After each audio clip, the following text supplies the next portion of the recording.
السلام علیکم ورحمۃ اللہ وبرکاتہ۔ بسم اللہ الرحمن الرحیم۔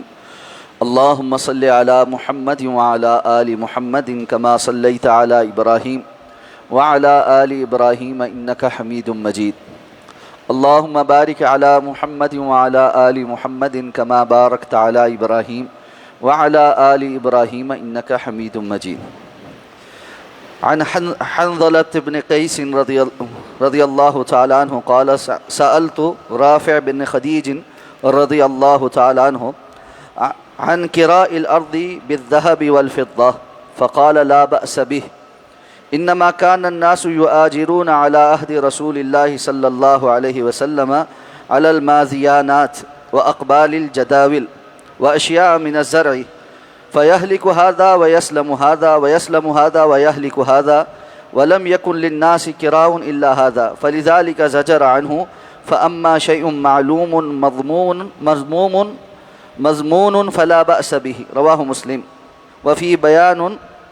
لما أجمل في المتفق عليه من إطلاق النهي عن كراء الأرض۔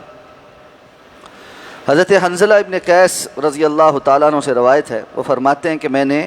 حضرت رافع بن خدیج رضی اللہ تعالیٰ عنہ سے سونے اور چاندی کے بدلے زمین کو کرائے پر دینے کے بارے میں پوچھا،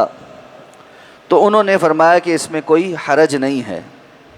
بے شک لوگ رسول اللہ صلی اللہ علیہ وسلم کے دور میں ندیوں کے کنارے وغیرہ پر اگنے والی پیداوار اور پیداوار کے چند متعین حصوں پر اجارہ کا عقد کیا کرتے تھے۔ پھر کبھی ایسا ہوتا کہ یہ ایک حصہ جس کی پیداوار اجرت کے طور پر طے کیا تھا وہ تو ہلاک ہو جاتا اور یہ دوسرا حصہ سلامت رہتا، اور کبھی وہ ایک حصہ تو سلامت رہتا اور دوسرا حصہ ختم ہو جاتا، اور لوگوں کے لیے اس کے سوا جو حصہ مقرر کیا ہوتا تھا چاہے وہ اگتا یا نہ اگتا اور کوئی کرایہ نہ ہوتا، یعنی زمین میں پیداوار کرنے کی اجرت نہ ہوتی۔ اسی وجہ سے رسول اللہ صلی اللہ علیہ وسلم نے اس طرح کا عقد کرنے سے منع فرمایا۔ البتہ رہی معلوم اور مضمون شے یعنی مقررہ کرایہ، تو اس پہ عقد اجارہ کرنے میں کوئی حرج نہیں ہے۔ اس حدیث کو امام مسلم نے روایت کیا ہے، اور اس روایت میں اس متفق علیہ مجمل روایت کا بیان ہے جس میں زمین کو کرایہ پر دینے کی مطلق نہیں وارد ہوئی ہے۔ مساقات اور اجارہ سے متعلق احادیث ذکر ہو رہی ہیں، یعنی زمین کو ٹھیکے پہ دینا اور کسی کو زمین کا مالک اپنی زمین اس شرط پر دے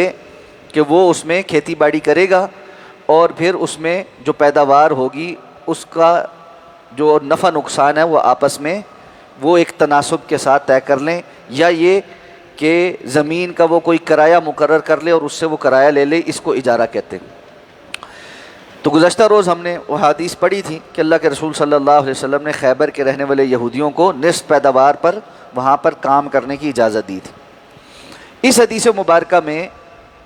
زمین کو پیسوں کے بدلے ٹھیکے پر دینے کے حوالے سے جو ہے وہ اہم مسئلہ بیان ہوا ہے۔ در حقیقت بعض لوگ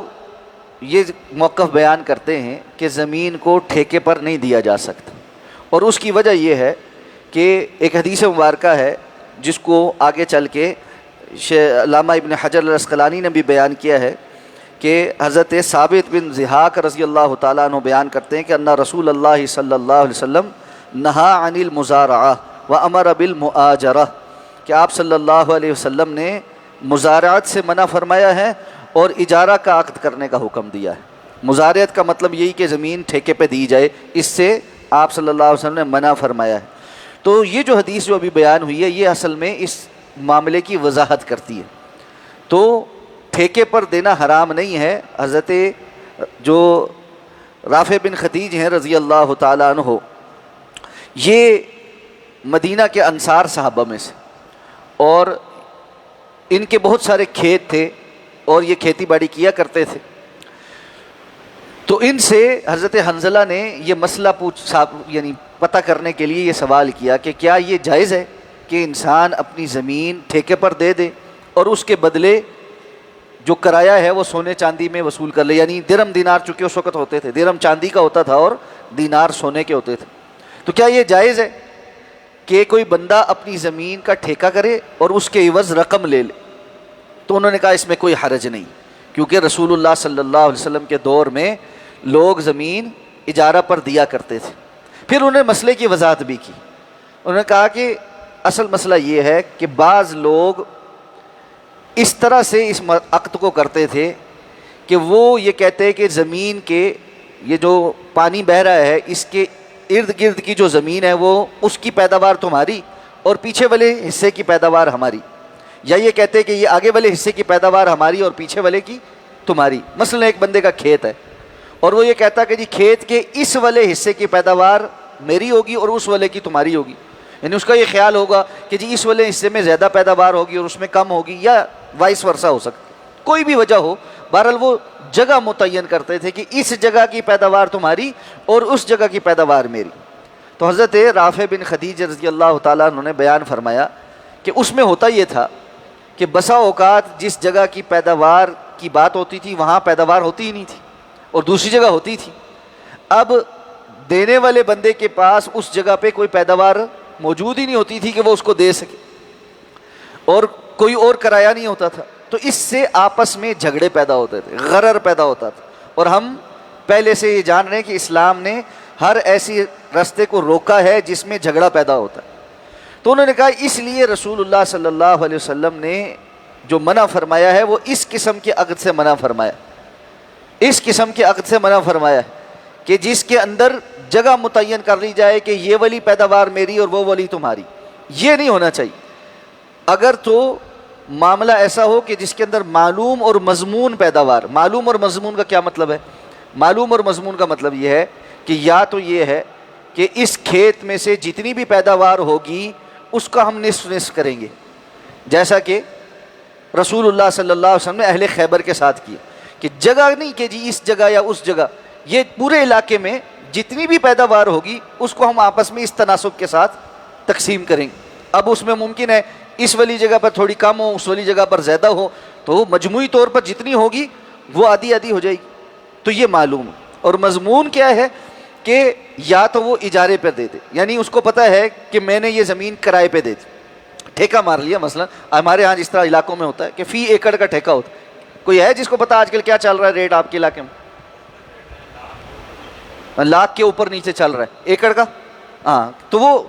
پتہ ہے جی یہ 1,00,000 روپے اس نے لے لینے۔ اب آگے کاشتکار جو ہے وہ اس کو، حتیٰ کہ یہاں تک بھی بیان ہو گیا کہ زمین پر اس نے لے لی، کرائے پر لے لی زمین، اب آگے اس نے کاشت ہی نہیں کی، نہیں اس کے حالات بنے یا مصروفیت نہیں بنی، اس نے نہیں کاشت کی، تو اس کی مرضی ہے، وہ بالکل خالی چھوڑے، کاشت کرے، اس کو بہت زیادہ اس میں نفع ہو جائے یا اس کی پیداوار صحیح نہ ہو، یہ سارے اب موضوع ختم ہو گئے، کیونکہ اس نے اس زمین کو کرائے پر لیا ہے اور وہ اس نے پورا کرایہ جو ہے وہ جو مالک زمین ہے اس کو دے دیا۔ اب اس کے بعد کوئی اس کے اندر غرر نہیں رہ گیا کہ مالک زمین جو ہے وہ اس کے ساتھ کوئی جھگڑا کرے کہ تم نے مجھے تھوڑے دیے، تم نے مجھے زیادہ دیے، نہیں ایسے نہیں ہوا، نہیں ویسے نہیں ہوا۔ تو اس میں جن لوگوں کو مغالطہ لگ گیا، دوسری جو حدیث بیان ہوئی حضرت ثابت بن ضحاک والی، اس سے کہ مطلقاً جو ٹھیکہ دینا ہے وہی حرام ہے، تو اس میں یہ تفصیل ہے۔ اور آخر میں یہ بات بیان بھی کی علامہ ابن حجر نے کہ انہوں نے فرمایا کہ یہ جو روایت ہے حضرت رافع بن خدیج والی، اس میں زمین کے کرائے پر دینے کے متعلق جو نہیں وارد ہوئی ہے کہ مزارعہ سے اللہ کے رسول نے منع فرمایا، اس کی تفصیل ہے کہ کس قسم کے عقد سے اللہ کے رسول نے منع فرمایا ہے اور کون سا جائز ہے۔ تو زمین ٹھیکے پر دینی جائز ہے، اس کا کرایہ لیا جا سکتا ہے دو صورتوں میں ہم نے جو پڑھی۔ نمبر 1، مطلقاً وہ کرایہ لے لے پیسوں میں، جو بھی ریٹ ہے مارکیٹ کا آپس میں طے ہو جائے، وہ کرایہ وصول کر لے مالک زمین، اب وہ بندہ اس کی بٹائی کرے، اس میں محنت کرے اور اس کو جو بھی حاصل ہو وہ جو جس نے ٹھیکے پہ لی ہے اس کی کمائی، یا اس پوری زمین کی جو بھی پیداوار ہے اس کی تناسب طے کر، جیسے آدھا آدھا ہم کریں گے، یہ بھی ٹھیکہ ٹھیک، لیکن مخصوص جگہ کی یا مخصوص درختوں کی پیداوار تو اس کی ہے اور باقی کی اس کی ہے، یہ جائز اور درست نہیں ہے، اس کا صورتحال ٹھیک نہیں۔ سبحانک اللہم و بحمدک، نشہد ان لا الہ الا انت، نستغفرک و نتوب۔